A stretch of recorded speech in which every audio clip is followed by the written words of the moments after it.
Talks with Janette. I am so excited to talk about this weekend because this weekend it was movie week. I know, all the movies were incredible. Everyone was dressed up so amazing. All the costumes, all the hair and the makeup. I mean, there was all kinds of characters. There was a Minion. There was Aladdin and Jasmine. We had Jessica Rabbit. Aliash was a bunny. Oh, we went back to the future. Of course, The Greatest Showman. Mamma Mia! We had Mamma Mia. So many, just so many classic movies. Charles and Karen looked amazing. I just thought the whole show was just phenomenal and really like reached a whole other level. I mean, did you see some of the hair and makeup? Stacey's hair, they put an actual coat hanger in Stacey's hair to hold her pigtails like that to make her a minion. It was just the best like show ever, and I think probably one of my favorite movie weeks ever. During movie week, the call times are even earlier because it's a themed week. So the hair, the makeup, everything takes a lot longer than it normally does. So we all get called in quite early.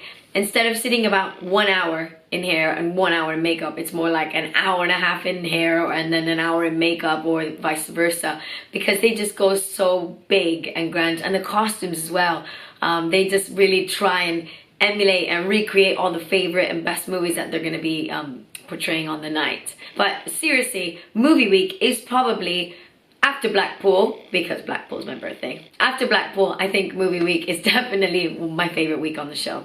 Although I really like Halloween, and there's a semi-final where we do 2 dances. That's always exciting. And you can't forget the final. I mean, the final is probably the best show to watch. But to be honest, all the theme weeks are really good. And can we take a second to discuss the pro dances this weekend?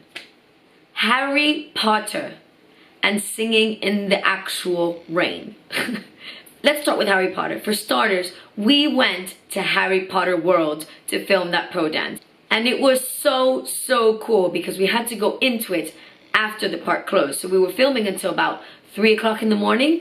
We had to arrive for hair and makeup. I think it was at like 8 o'clock at night. And by the time everybody did their hair and makeup and put costumes on, we started filming, I think it was at about 11:30 or midnight, something like that, because we had to film it when there was no one in Harry Potter World. Because we filmed in Diagon Alley, and it was just so cool. And then in the studio, we had this amazing projection of the Quidditch match. And we had the potions room made. And oh my God, it was possibly one of my favorite group numbers I have ever done, ever, in any TV show and anything I've ever done. It was just so magical. Jason Gilkison was the choreographer, and the team, the production, the wardrobe, hair, makeup, everything, like the whole Harry Potter thing really felt like it came to life in that group number.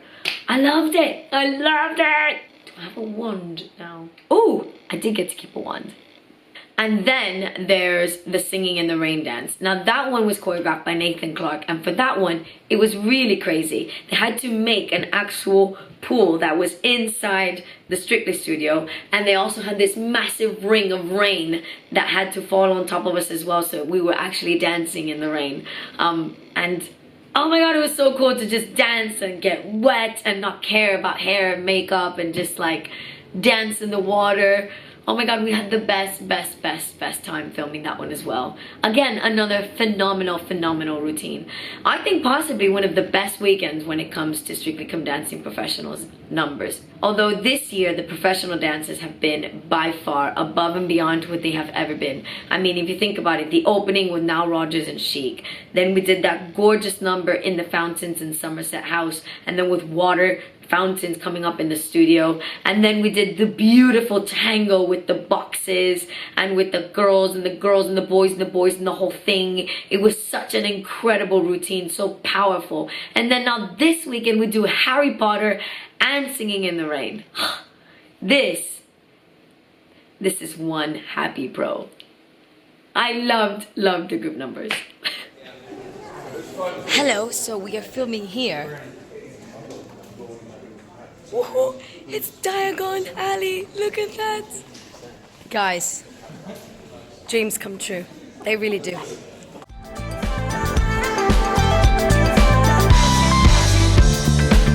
Turning magical. When she'd say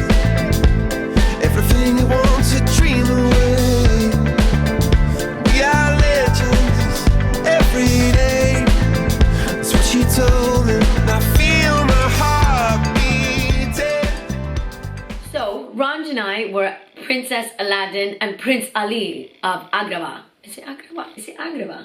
I'm pretty sure it's Agrabah. Anyhow, he's Prince Ali, and he came in an elephant. And Ranj and I decided to name him Dumbo, because Aladdin, Disney, Dumbo, get it? Correlation. And guys, our team name is Team Raja, which is the name of the tiger in Aladdin. It was always meant to be. We were always meant to be doing a Quickstep to Aladdin. It was in the universe that it was gonna happen. I thought Ranj, considering he had 3 days to learn that Quickstep, and Quickstep is probably one of the hardest dances to do in the show, because to maintain that frame and remember so many steps and also so many rhythms, it's hard. And because Ranj is so busy, we have to make sure that we focus each week on just the dance that we're doing that week.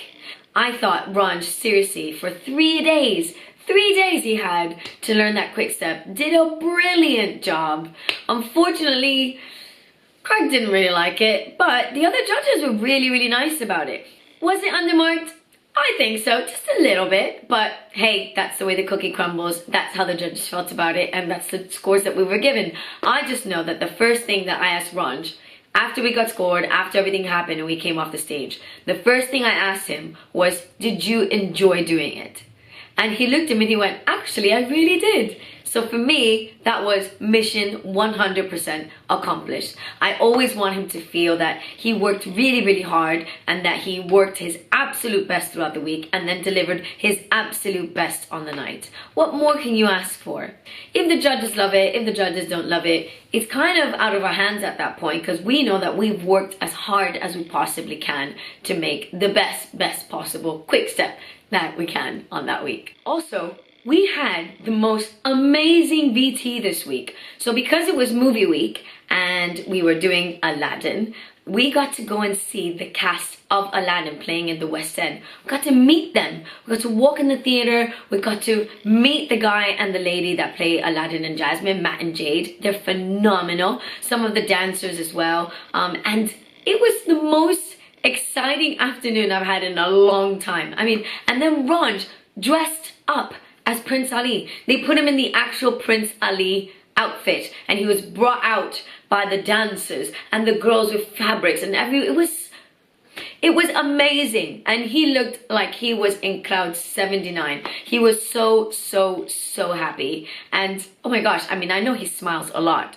but that afternoon his smile was, it was bigger and better than ever. And for me to just be on that stage with that cast and all those phenomenal dancers and actors and singers that do the show Aladdin, it was really a magical and amazing afternoon. And they gave us some amazing tips for the Quickstep, and I really enjoyed it. It was one of my favorite VTs ever.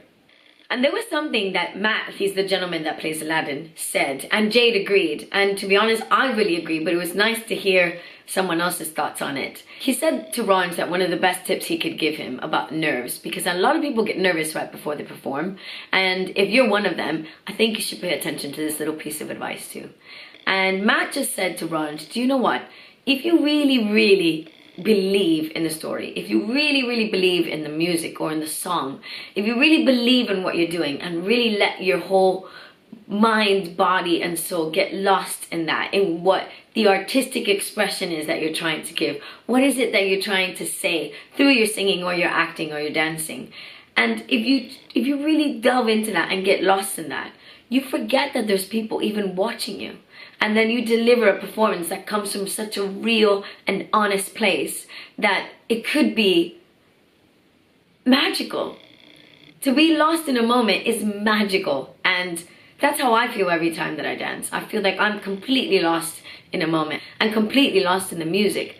And not lost in the sense of I don't know where I'm going, what I'm doing. Lost as in like time stops and where I am is not important, and all the problems in my life are not important, and all that matters in that one moment is what I'm trying to say through my dancing, or what I'm trying to make you feel, or what even just what I'm feeling when I'm dancing. And I thought that that piece of advice was so beautiful, to just truly be lost in that moment and be lost in the music and let that be your journey, let that take you, and not focus on who's watching and what they're gonna think, or are they gonna like it or not, because at the end of the day, which I always say to Ranj too, if you enjoy what you're doing, if you beam that happiness through everything that you do, whether it's singing, acting, and dancing, then everybody that's going to watch you is going to be right there with you.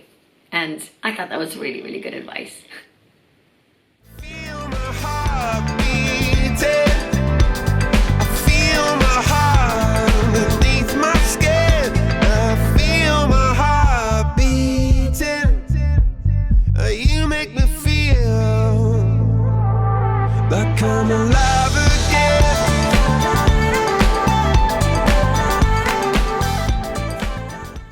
So the Quickstep has been done now. We are on to the next week, thank God, which, by the way, thank you so much for voting for us, because we were so close to being in that dance-off. I don't know, it was just so scary because we were so close to the bottom of the leaderboard, and they left us right to the last second with Lee and Nadia, and it just, my heart and Ranj's hearts, we could barely breathe standing there waiting for the results to come through. And when they said our names, oh my gosh, to go through, the relief that we felt when we heard dum dum dum dum dum. I can tell you that the next couple through to next week is, come on Tess, please, come on, Dr. Ranj and Janette, Dr. Ranj and Janette. It's Dr. Ranj and Janette. Yes! Oh my gosh, honestly, it was the most nervous I have been in a long time. That results show. It was scary. It's a little bit scary.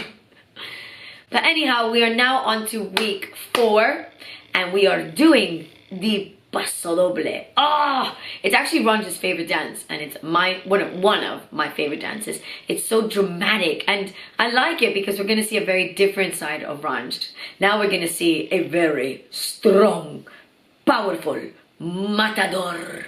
I mean, the song is even in Spanish. It's actually from a movie called Desperado that features Antonio Banderas as the man of Mexico. And he's got this big guitar and he sings with the guitar, and the song, I'll tell you how the song goes. I love it. Soy un hombre muy honrado que me gusta lo mejor. Las mujeres no me faltan, ni el dinero ni el amor. Ay, ay, ay, ay. Ay, ay, mi amor, ay, mi morena de mi corazón. You're welcome, guys. Thank you. Thank you. Wow. Antonio Banderas, Desperado, we're doing a Paso Doble, guitar, he's in the proper matador look, and yes, we are going to dance. Now, a common misconception about the Paso Doble is that a lot of people think that the man is the matador and that the woman is the bull. No! In the Paso Doble, the man is the matador and the woman is the cape. That is why she's got such a big, fluffy, beautiful skirt that she moves around, because she represents the fluidity and the femininity of the flowing cape. Now, but we are very excited with the Paso Doble. Again, this week we lost one day because of work, but that's okay. We're gonna push through in the 3 days that we have to learn the routine. And I have to say, he's doing a really, really good job. I think getting those scores gave us that extra, come on, we can do it. Paso Doble is one of the best dances to come back with when you've had a rough week, because you have a fighting attitude. You want to show that you are strong and you have reason for being in this competition. I sound like my dance teacher. Yeah, that's how my dance teacher talks. That really is. Morena, let me show you. Janette, look Denise. Morena, no. From the top. Manny, I love you if you see this. No, but we are very excited to do the Paso Doble, and I cannot wait for you all to see it. It's a very traditional one. It's very matador. It's very macho man. And I think Ranj, fingers crossed, will deliver again on the night. I mean, he hasn't failed to impress me once. He's been absolutely brilliant. And I love you, Ranji. You're the best. Well, guys, that's it for this week's Talks with Janette. Thank you so much for tuning in, and above all, thank you so much for voting for Ranj and I. Thank you so much for subscribing to my channel if you've been subscribing and watching all my videos. And please share it with your friends. If you like it, give it a thumbs up. And just thank you all so much for being interested in my life and the things that I'm getting up to. Oh, and I'll give you a sneak peek of what's to come. Now, a lot of you have been asking me about how to apply very natural makeup that's not bad for your skin, especially for someone like me who's constantly on the go, constantly moving, constantly sweating, and in different temperatures all the time. Well, I got a little prezi. And that video is coming up very soon. So love you all so much. Thanks for tuning in. Thank you for voting, and I will see you next week. Mwah. Bye guys.